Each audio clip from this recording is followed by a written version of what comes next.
Alright, so if you've ever had water come into your Mustang on the passenger side, looks like it's coming out from behind the dash, but it's really coming in through your cabin air filter, and it gets plugged up. I'll show you over here.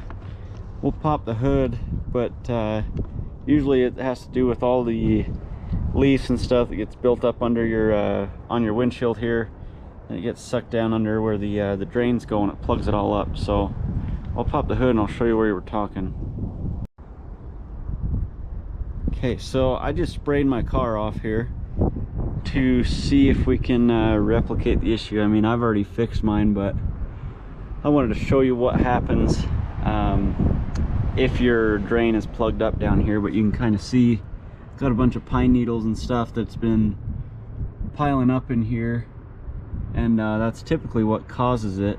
But let me grab a screwdriver here. You're going to want to take out these plastic push rivet things here. Mine's actually missing one right there, so I only got to take one off. But you should just have to take your passenger side plastic cover off here.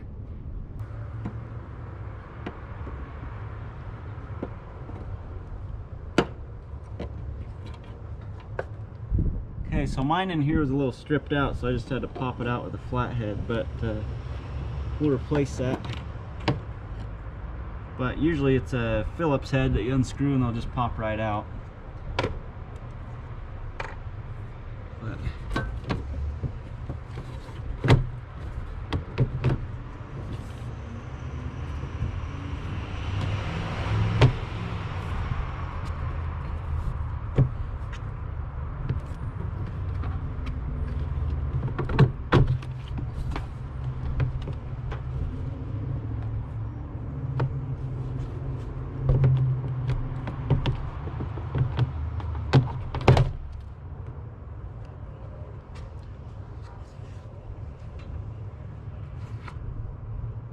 alright, so once it breaks loose here, you can see the just kind of has these plastic pins that push in.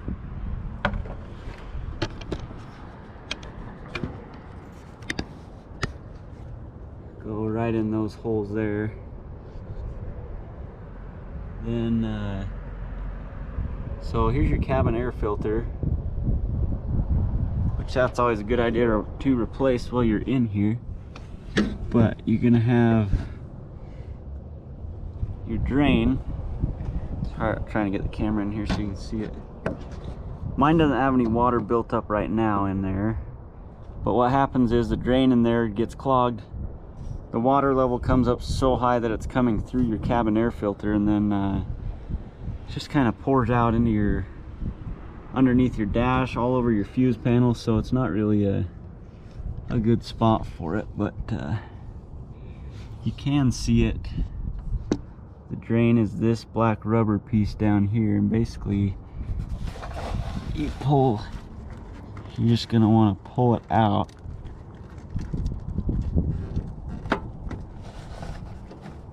Oh.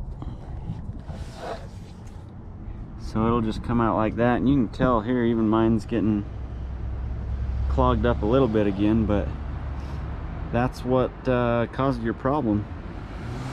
So once you do that, get it back in, probably replace your cabin air filter. Shouldn't have to check it too often, but that's what causes it. So luckily it's not a huge deal, pretty easy fix. But that's what's gonna fix it. And hopefully your carpet's not ruined at this point, but mine was pretty bad, so I got it extracted. So you might want to look into that, because it smells pretty bad if it sits in there for a while. So that's how you fix it.